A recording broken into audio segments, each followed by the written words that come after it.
as we have finished with our first lesson, now we can move on to the second one. The second lesson that is given in your text is a speech delivered by Dr. APJ Abdul Kalam. He was the 11th President of India. More than that, he was a great scientist. He was called the Missile Man of India. വളരെ ഒരു average എന്നോ middle class എന്നൊക്കെ പറയാൻ പറ്റുന്ന ഒരു കുടുംബത്തിൽ നിന്ന് വന്ന് ഇന്ത്യൻ പ്രസിഡന്റ് പദവി വരെ എത്താൻ സാധിച്ച ഒരു ഗ്രേറ്റ് പേഴ്സണാലിറ്റിയാണ് doctor APJ Abdul Kalam. And he was very popular with Indian people. ഒരുപക്ഷെ ഇന്ത്യൻ പ്രസിഡന്റുമാരിൽ ഇത്ര അധികം ജനപ്രിയനായിരുന്ന, ജനസമ്മതി കിട്ടിയിരുന്ന ഒരു പ്രസിഡന്റ് ഉണ്ടായിരുന്നു എന്ന് പോലും നമുക്ക് സംശയിക്കും. He was born and brought up in Rameshwaram, Tamil Nadu. He was born in a very poor family. പക്ഷേ അവിടെ നിന്ന് സ്വന്തം ജീവിതത്തിലുണ്ടായ തടസ്സങ്ങളെയൊക്കെ നിശ്ചയദാർഢ്യം കൊണ്ടും സ്വന്തം സ്വപ്നം സഫലമാക്കണം, ആഗ്രഹം സഫലീകരിക്കണമെന്നുള്ള ആ നിശ്ചയദാർഢ്യം കൊണ്ടും കഠിനാധ്വാനം കൊണ്ടും ഇത്ര ഉയർന്ന ഒരു പദവി വരെ എത്തിച്ചേർന്ന വ്യക്തിയാണ് doctor APJ Abdul Kalam. And he loved children. He always asked or advised the youngsters to dream big. അദ്ദേഹം സ്വപ്നങ്ങൾ എന്നതിന് കൊടുത്തിരിക്കുന്ന ഡെഫിനിഷനൊക്കെ നിങ്ങൾ ഇതിനു മുമ്പ് പലതവണ കേട്ടിട്ടുണ്ടാവും. ഉറങ്ങുമ്പോൾ കാണുന്നവയല്ല, ഉണർന്നിരിക്കാൻ, പ്രവർത്തിക്കാൻ നമ്മളെ പ്രേരിപ്പിക്കുന്നവയാണ് യഥാർത്ഥ സ്വപ്നങ്ങൾ എന്നാണ് അദ്ദേഹം സ്വപ്നത്തിന് കൊടുത്ത definition. That means we should have ambitions, dreams, goals, aims to be achieved in our life. അതേ ആശയം വിശദമാക്കുന്ന അല്ലെങ്കിൽ അതേ ആശയം ഉള്ള ഒരു സ്പീച്ചാണ് നമുക്കിവിടെ തന്നിരിക്കുന്നത്. ഇത് the format of the speech or the lesson is a speech within a speech. ഒരു പെർട്ടിക്കുലർ സ്പീച്ച് ഡെലിവർ ചെയ്യുന്നതിനിടയ്ക്ക് അതിന് മുമ്പ് അദ്ദേഹത്തിനുണ്ടായ ഇതുപോലെ ഒരു സ്പീച്ചിനിടയ്ക്ക് അദ്ദേഹത്തിനുണ്ടായ ഒരു അനുഭവം പറയുന്ന രീതിയിലാണ് ഈ ഒരു ലെസൺ നമുക്ക് വേണ്ടി തന്നിരിക്കുന്നത്. And the name of the speech is I Will Fly. The lesson I Will Fly begins with a 4-lined poem, which is an introduction to the content or the idea presented in the speech delivered by Dr. APJ Abdul Kalam. Let us read it once. When I wish upon a star, makes no difference who I am. Anything my heart desires will come to me.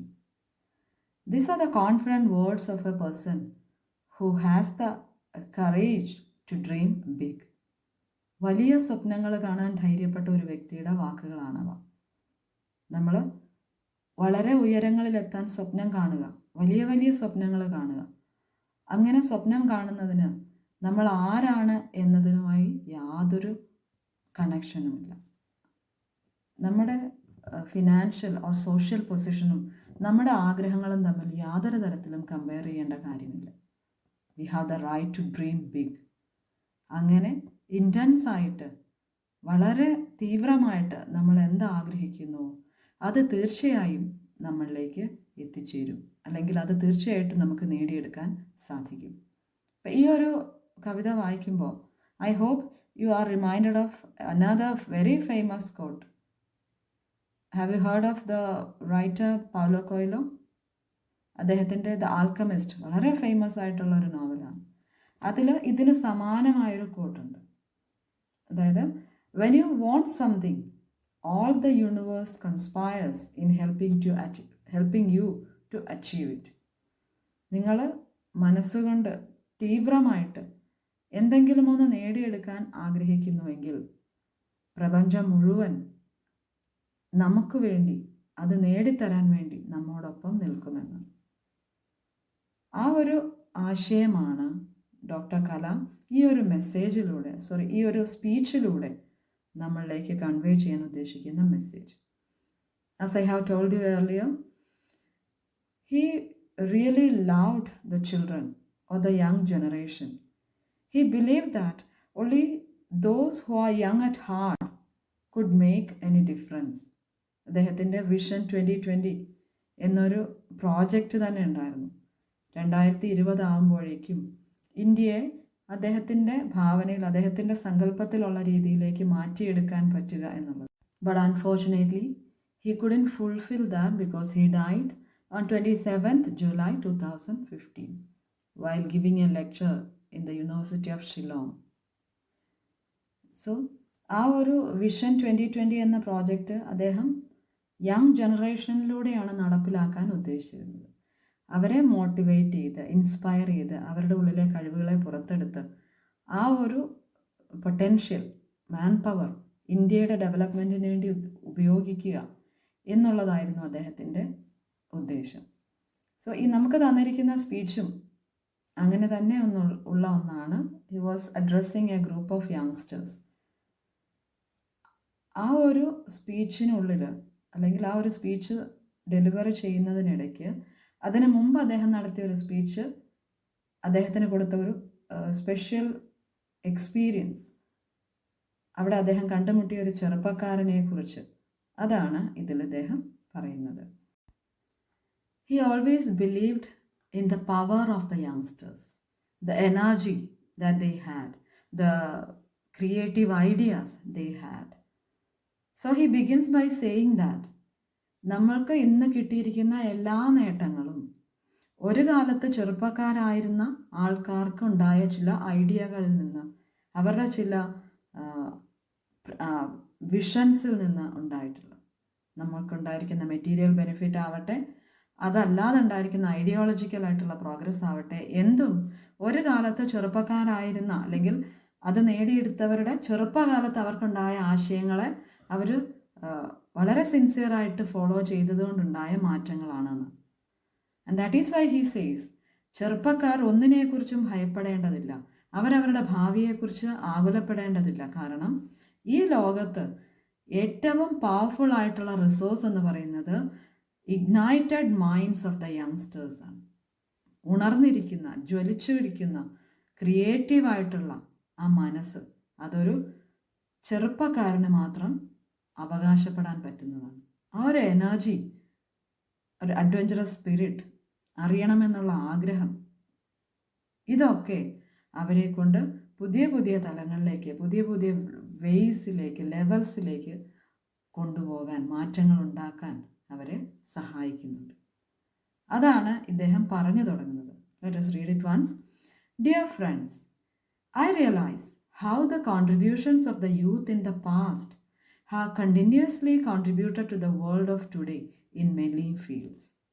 അതായത് പണ്ട് കാലത്തെ, അല്ലെങ്കിൽ നമ്മൾ great personalities അല്ലെങ്കിൽ great scientist എന്നൊക്കെ പറയുന്നവർ അവരുടെ ചെറുപ്പകാലത്ത് ചെയ്ത, അല്ലെങ്കിൽ അവർ കണ്ടുപിടിച്ച, അവരുടെ മനസ്സിലുണ്ടായ ചില ആശയങ്ങളെയാണ്, അല്ലെ ആ ആശയങ്ങളാണ് നമ്മളുടെ ഇന്നത്തെ ലോകത്തെ ഇത്രയും കംഫർട്ടബിളാക്കി, ഇത്രയധികം സൗകര്യങ്ങൾ നമുക്ക് ജീവിതത്തിൽ ഉണ്ടായിട്ടുണ്ടെങ്കിൽ അത് ഒരു കാലത്ത് അന്നത്തെ ചെറുപ്പക്കാർ പ്രയത്നിച്ചതിൻ്റെ, അവരുടെ സ്വപ്നങ്ങളെ പിന്തുടർന്നതിൻ്റെ ഫലമായിട്ടാണ്. So I would like to assert that no youth today needs to fear about the future. Assert means confirm ചെയ്ത്, അല്ലെങ്കിൽ ഉറപ്പായിട്ട് പറയുക. ഐ അഷ്വർ യു ദാറ്റ്, എന്ത്, നിങ്ങൾ ചെറുപ്പക്കാർ നിങ്ങളുടെ ഭാവിയെക്കുറിച്ച് ഓർത്ത് ഭയപ്പെടേണ്ടതില്ല. വൈ? ഇനി പറയുന്നതെന്ന് അണ്ടർലൈൻ ചെയ്തോളൂ. The Ignited mind of the youth is the most powerful resource on the earth, under the earth and above the earth, which means the whole universe.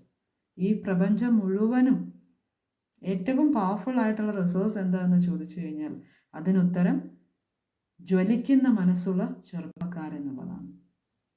Dear young friends, I would like to talk to you on the topic I am born with wings.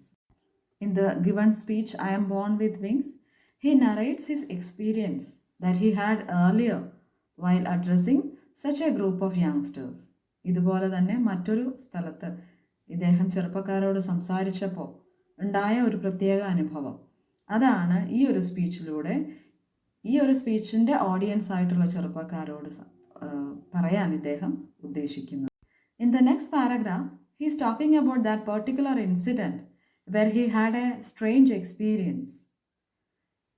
he went to a village as part of a program called ശാസ്ത്രയാൻ. അവിടെ അദ്ദേഹം ഇതുപോലെ തന്നെ ഒരു group of യങ്സ്റ്റേഴ്സിനോട് സംസാരിക്കുമ്പോൾ ഉണ്ടായൊരു അനുഭവമാണ്. ശാസ്ത്രയാൻ എന്ന പ്രോഗ്രാമിൻ്റെ mission എന്നുള്ളത് ഗ്രാമങ്ങളിൽ നിന്ന് ഏബിൾ ആയിട്ടുള്ള അല്ലെങ്കിൽ അംബീഷ്യസ് ആയിട്ടുള്ള കുട്ടികളെ അവരുടെ സ്വപ്നങ്ങളിലേക്ക് എത്തിച്ചേരാൻ സഹായിക്കുക എന്നുള്ളതാണ്. ദേ ഹാഡ് ഗ്രേറ്റ് അംബീഷൻ, പക്ഷെ അവർക്ക് അതിനുള്ള സാഹചര്യം ഉണ്ടായിരുന്നില്ല. അങ്ങനെയുള്ളവരെ മോട്ടിവേറ്റ് ചെയ്ത് ഇൻസ്പയർ ചെയ്ത് എനേബിൾ ചെയ്യുക അവരെ. അങ്ങനെ അവരെന്താണോ ആഗ്രഹിച്ചത്, എൻജിനീയർ, സയൻറ്റിസ്റ്റ്, ഡോക്ടർ എന്തുമായിക്കോട്ടെ, അവരുടെ ആ സ്വപ്നത്തിലേക്ക് എത്താൻ അവരെ സഹായിക്കുക എന്നുള്ളതായിരുന്നു ശാസ്ത്രയാൻ എന്നുള്ള മിഷൻ്റെ പ്രൊപ്പഗേഷൻ. സയൻസിലൂടെ എങ്ങനെ എംപവേർഡ് ആവാം, നേഷൻ എങ്ങനെ ഡെവലപ്പ് ചെയ്യാം എന്നുള്ളതായിരുന്നു അദ്ദേഹത്തിൻ്റെ അല്ലെങ്കിൽ ആ ശാസ്ത്രയാൻ എന്ന പ്രോഗ്രാമിൻ്റെ മിഷൻ എന്നുള്ളത്.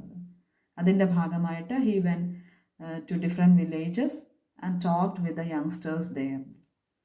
അതിലെ ഇനോഗ്രൽ പ്രോഗ്രാമിൻ്റെ ഇനോഗ്രൽ സ്പീച്ചിൽ ഉണ്ടായ ഒരു സ്പെഷ്യൽ എക്സ്പീരിയൻസ് ആണ് ഇവിടെ ഇദ്ദേഹം ഐ വിൽ ഫ്ലൈ എന്ന സ്പീച്ചിൽ അദ്ദേഹം ഷെയർ ചെയ്യുന്നത്.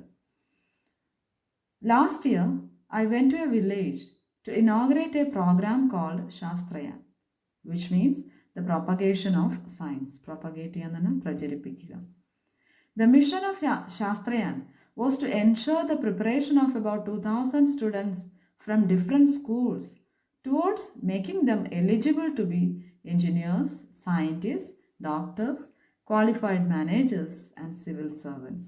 എലിജിബിൾ ആക്കുക എന്ന് പറഞ്ഞാൽ അവരെ യോഗ്യരാക്കുക, എഞ്ചിനീയറും സയൻറ്റിസ്റ്റും ഒക്കെ ആയി തീരാൻ അവരെ പ്രിപ്പയർ ചെയ്തെടുക്കുക. അതായിരുന്നു ഈ ഒരു മിഷൻ്റെ ഉദ്ദേശം എന്നുള്ളത്. This action would in turn empower about 2,000 families of the village. Those 2,000 families means families of those 2,000 selected students. അപ്പോൾ ഈ 2,000 കുടുംബങ്ങൾ എംപവേർഡ് ആവുക, സ്ട്രെങ്തൻ, ശാക്തീകരിക്കപ്പെടുക. അതായിരുന്നു ശാസ്ത്രയാൻ്റെ ഉദ്ദേശം. ഇൻ ടേൺ മീൻസ് അതിലൂടെ എന്നാണ്.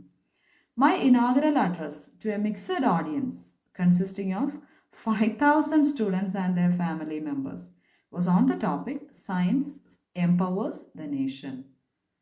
ആദ്യത്തെ speech only 2,000 students were selected at random പലയിടത്തു നിന്നായിട്ട്. പക്ഷേ ഇദ്ദേഹത്തിൻ്റെ ആദ്യത്തെ സ്പീച്ച് കേൾക്കാൻ തന്നെ ഏകദേശം 5,000ഓളം സ്റ്റുഡൻസും അവരുടെ ഫാമിലി മെമ്പേഴ്സും ഉണ്ടായിരുന്നു. അത്ര വലിയൊരു ഓഡിയൻസിനെയാണ് ഇദ്ദേഹം അവിടെ അഡ്രസ്സ് ചെയ്തത്. അന്നത്തെ സ്പീച്ചിൻ്റെ topic science empowers the nation. ശാസ്ത്രത്തിലൂടെ എങ്ങനെ രാജ്യത്തെ ശാക്തീകരിക്കാം എന്നുള്ളതായിരുന്നു അന്നത്തെ topic. As usual after the speech many people wanted to ask questions to doctor Kalam.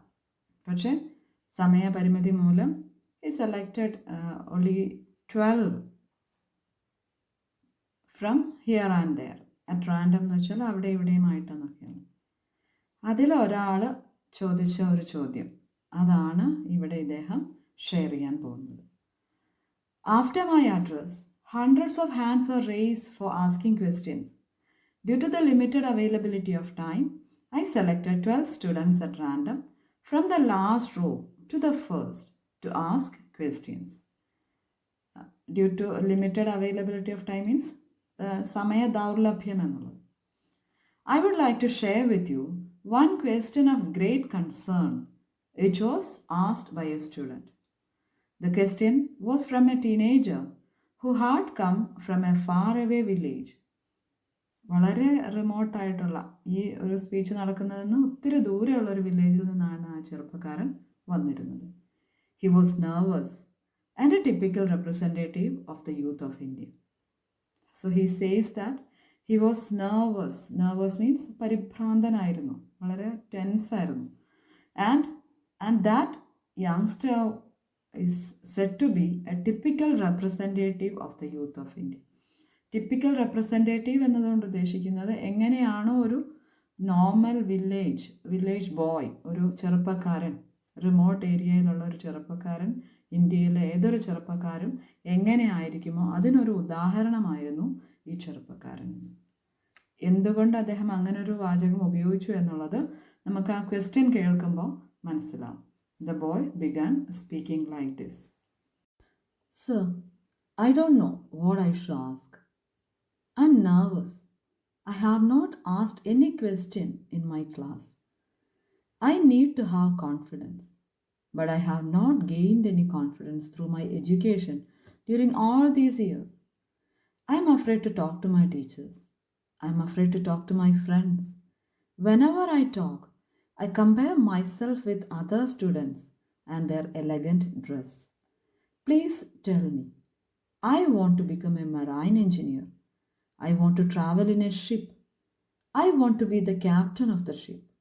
I want to build the engine of the ship. Shall I be able to do all this, sir? How can I achieve this mission? What should I do? When the boy completed the question, the entire audience and the dignitaries on the dais, including the chief minister, were looking at me, wondering what Kalam was going to say to the sincere question of a young village boy. The question asked by the boy was quite unexpected for him. അദ്ദേഹത്തിന് സാധാരണ speech കഴിയുമ്പോൾ നേരിടേണ്ടി വരാവുന്ന ചോദ്യങ്ങളിൽ നിന്നും തികച്ചും വ്യത്യസ്തമായ ഒരു ചോദ്യമായിരുന്നു ഇവിടെ ഈ പയ്യൻ അദ്ദേഹത്തോട് ചോദിച്ചത്. അതെ ആ that boy was very sincere in asking those questions. എന്താ പയ്യൻ പറയുന്നതെന്ന് വെച്ചാൽ he is so embarrassed, he was so nervous. അത് തുറന്നു പറയുക ചെയ്തത്.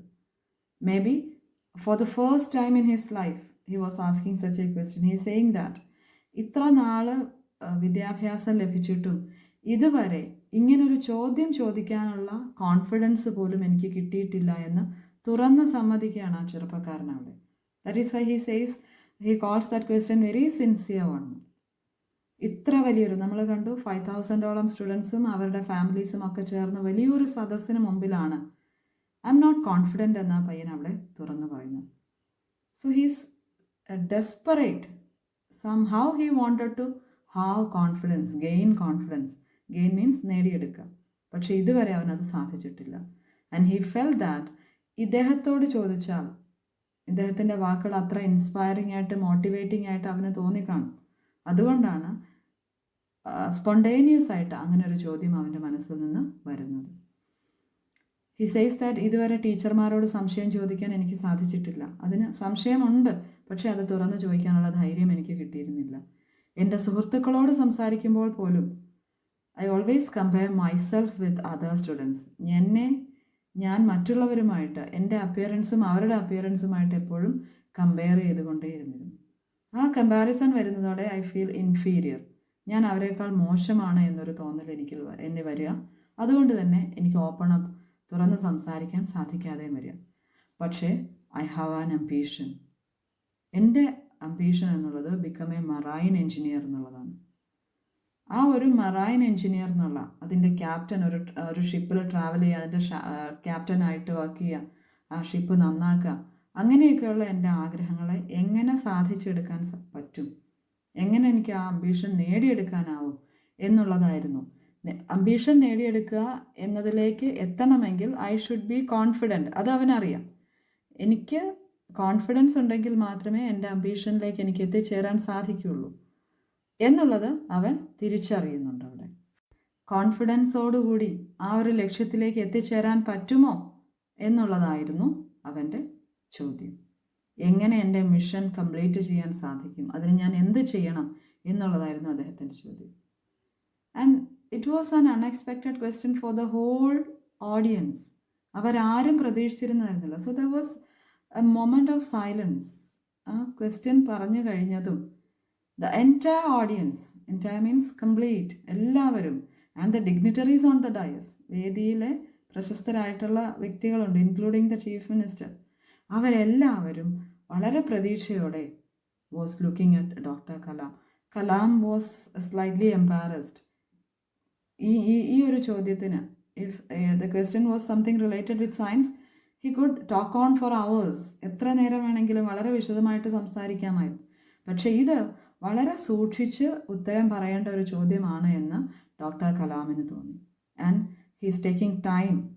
വളരെ ശ്രദ്ധിച്ച് ആലോചിച്ച് മാത്രം മറുപടി പറയേണ്ടതാണ്. കാരണം ഈ ഒരു ചോദ്യം എന്നുള്ളത്, അല്ലെങ്കിൽ ഈ ഒരു ബോയ് എന്നുള്ളത്, representing the whole Indian youth എന്നാണ്. അവരുടെ എല്ലാം അവിടെ കൂടിയിരിക്കുന്ന 5000-ഓളം സ്റ്റുഡൻസിൽ പലരുടെ ഉള്ളിലും അല്ലെങ്കിൽ മജോറിറ്റി ഓഫ് കുട്ടികളുടെ ഉള്ളിലും ഇതേ സംശയമാവും ഉണ്ടാവുന്നത്, ഇതേ പരിഭ്രമമാവും ഉണ്ടാവുന്നത് എന്ന് ഡോക്ടർ കലാം മനസ്സിലാക്കി. അതുകൊണ്ടാണ് നമ്മൾ മുമ്പേ പറഞ്ഞത് ടിപ്പിക്കൽ ഇന്ത്യൻ യൂത്ത് എന്നുള്ളത്. അപ്പോൾ ഇവന് കൊടുക്കുന്ന മറുപടി എന്നുള്ളത് കുറേ അധികം ചെറുപ്പക്കാർക്ക് കൊടുക്കുന്ന മറുപടിക്ക് അവരുടെയൊക്കെ ഉള്ളിലുള്ള ആ ഒരു കോൺഫിഡൻസ് ഇല്ലാത്ത അല്ലെങ്കിൽ നെർവസ് ആയിട്ടുള്ള ഒരു അവസ്ഥയെ മാറ്റുന്നതിന്, അവരെ അവരുടെ മിഷനിലേക്ക്, അവരുടെ അംബീഷനിലേക്ക് എത്തിക്കാൻ സഹായിക്കുന്ന തരത്തിലാവണം എന്നുള്ളതുകൊണ്ട് ഒന്ന് ചിന്തിച്ചിട്ട് മാത്രമേ അതിന് മറുപടി പറയാൻ അദ്ദേഹത്തിന് ആവുമായിരുന്നു. എന്തായിരുന്നു ഡോക്ടർ കലാം ആ ചോദ്യത്തിന് മറുപടി കൊടുത്തത് എന്നുള്ളത് we will discuss or we will see in the next class. So we are stopping or we are concluding the class here for today. Thank you.